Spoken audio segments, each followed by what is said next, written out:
این ماه ویمو فعالیت خود را در ایالات متحده آمریکا وسیع‌تر کرد. در شهرهای لس آنجلس، سان فرانسیسکو و فینیکس خدمات تاکسی بدون راننده به راه مانده شد. ویمو الکی در چند منطقه سان فرانسیسکو کار می‌کند و فعالیت خود را در سان خوسه گسترش می‌دهد.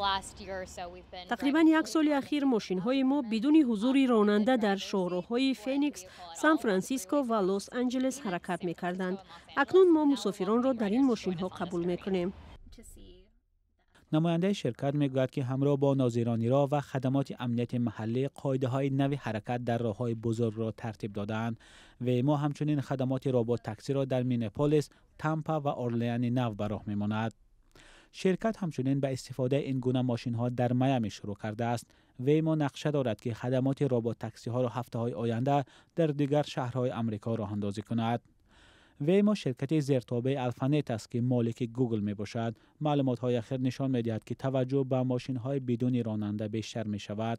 روز 25 نوامبر ایلان ماسک اعلام کرد که تعداد ماشین‌های بدون راننده شرکت تسلا در شهر آستین در ایالت تگزاس 2 برابر زیاد می‌شود. تاکسی‌های بدون راننده ماه ایون در شهر آستین به کار سر کردند.